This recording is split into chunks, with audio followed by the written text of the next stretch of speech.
programme d'exhortation que le Seigneur, dans sa grâce, dans sa miséricorde, a permis, chers internautes, que nous partageons ensemble. Je dis encore merci. Merci à vous, chers internautes, parce que c'est vous qui faites cette émission, ce programme d'exhortation. Merci à toutes ces personnes qui publient, qui likent, partagent et surtout faites l'œuvre que le Seigneur Jésus lui-même a dit. Allez faire de toutes les nations les disciples. Alors pour ce jour, nous allons partager sur cette thématique que le Seigneur m'a mis à cœur. Tu feras des erreurs si tu ne consultes pas Dieu. Tu feras toujours des erreurs si tu ne consultes pas Dieu. Alors sachez-le, chers internautes, vous ne pouvez rien faire dans la vie sans la conduite ou l'orientation que Dieu, lui, il te donnera. Il y a de ces personnes qui sont allées à l'aventure parce qu'ils avaient compris que de l'autre côté, ça fait beau vivre. Quand tu y vas là-bas, tu gagnes ta vie, tu peux avoir de l'argent en un laps de temps. Mais n'oublie pas que si Dieu ne t'a pas envoyé là-bas, tu vas échouer. Si Dieu ne t'a pas donné son OK, tu connaîtras beaucoup d'obstacles et Dieu ne sera pas à la cause du malheur qui t'arrivera.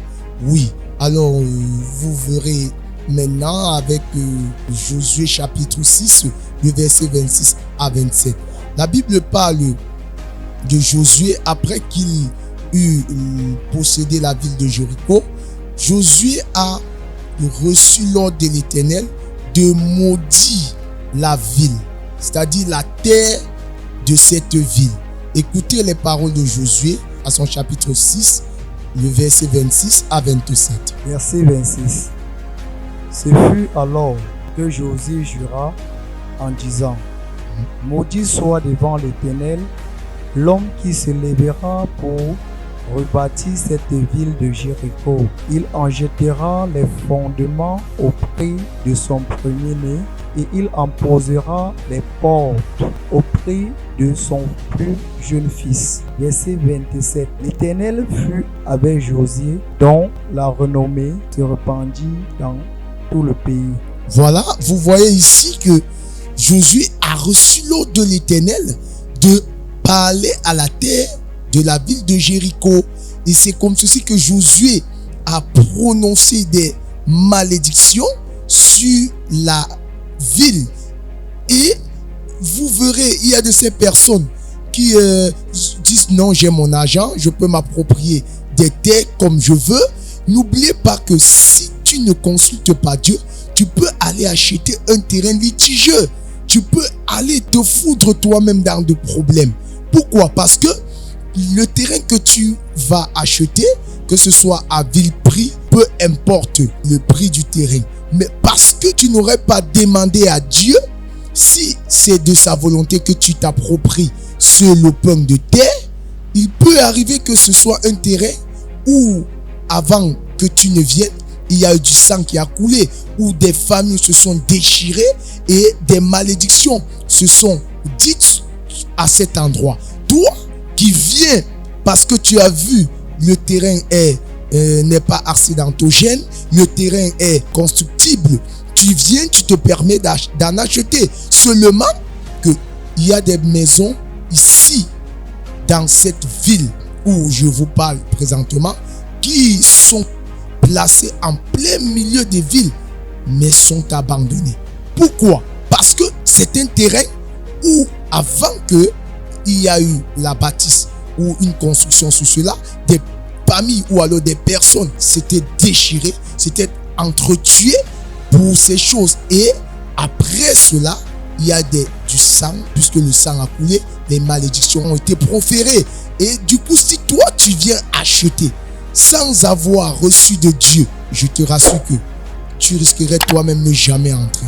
Il y a de ces personnes qui ont acheté des maisons, ont construit et ne sont jamais entrées. Il y a même de ces personnes, quand bien même, elles ont acheté, elles ont construit, elles n'ont jamais eu la paix, elles n'ont jamais eu le sommeil. Il y a même de ces personnes qui sont allées louer à des à des endroits sans demander à Dieu si c'était sa volonté, et du coup se sont retrouvés à manger dans le sommeil parce que c'est une maison dédiée à un esprit peut-être des eaux, à un esprit des sirènes, à un esprit de mort. Depuis lors, tu ne parviens plus à enfanter. Le problème n'est pas Dieu. Le problème, c'est toi. C'est ton ignorance. Parce que lorsque Josué a prononcé ces paroles sur la ville de Jéricho, il y a eu un certain récalcitrant. Il y a eu quelqu'un qui s'est entêté de venir bâtir sur la ville de Jéricho. Et parce que Jéricho a dit, maudit soit celui qui viendra bâtir sur la ville de Jéricho, il mettra la fondation au prix de son fils aîné. Il posera les fenêtres au prix de son plus jeune fils. Regardez 1 Roi chapitre 16, le verset 34. L'histoire nous dit, 1 Roi 16, le verset 34. De son temps, Hiel de Béthel, oui, la Bible nous dit que Hiel de Béthel est venu bâtir. Le temps de Josué était passé. Peut-être Josué était déjà mort.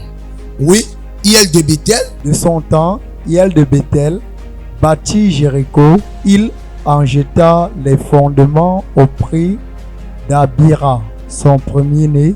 Voilà, il jeta les fondations. C'est-à-dire que à peine il s'est mis à mettre la fondation, Abiram, son premier-né, est mort. Et il en posa les portes au prix de Ségur, son plus jeune fils. Voilà, il posa les portes. C'est-à-dire que malgré le fait que son premier-né soit mort, il n'a pas toujours identifié la cause. Une fois, il bâtit, il met le toit. Dès qu'il pose la porte, son plus jeune fils décède. Et c'est la situation de beaucoup d'internautes. Vous qui me regardez, oui, est-ce que le lieu où tu es, le terrain que tu as acheté, le lieu où tu loues, est-ce que tu as eu la directive ou l'orientation de Dieu? Oui, tu dors, tu te retrouves en train d'être poursuivi. Pourquoi? Parce que il se pourrait que le lieu où tu vis qui est problème. Fais très attention. Tu te plains des couches de nuit. Oui, là-bas tu loues, c'est moins cher. Mais le moins cher peut être cher. Si Dieu ne te donne la directive, tu as besoin de Jésus. Toi qui m'écoutes, la Bible dit, sans moi, dit Jésus, vous ne pouvez rien faire. Si le sarment n'est attaché au cep, il ne peut pas porter les fruits. Il ne peut pas. Tu ne peux pas réussir sans Dieu. Tu ne peux pas connaître une explosion sans l'Éternel. Tu as besoin de sa directive. Vous voyez que Hiel de Béthel est venu après que Josué soit parti. Mais s'il avait consulté l'Éternel, il serait épargné. Il serait à l'abri. Oui. Alors, je suis venu te dire, avant de faire quoi que ce soit, cherche la volonté de Dieu. Cherche l'orientation du Seigneur. Il dit, ma brebis entend ma voix. Je les connais et elles me suivent. Oui, Dieu a besoin de toi. Dieu veut que tu le consultes. Dieu veut que tu le cherches. Alors tout passe d'abord par la repentance. Parce que la Bible dit dans Jean 9, le verset 31, Dieu n'exauce pas la prière des pécheurs. Tu as besoin de commencer avec Dieu afin qu'il achève avec toi. Il a dit, je suis le chemin, la vérité et la vie. Sans moi, vous ne pouvez rien. Ça, je vous le dis. Ta bénédiction sans l'Éternel est un coup d'eau qui coule et qui finira par tarir d'un jour à l'autre. Si tu as été béni par cet enseignement, partage et fais comprendre à ton entourage que Jésus les aime. Shalom, retrouvez-nous à la prochaine édition. Bye bye. Suivez les programmes du ministère du Salut en continu sur nos plateformes Facebook et YouTube. N'oubliez surtout pas de liker et partager.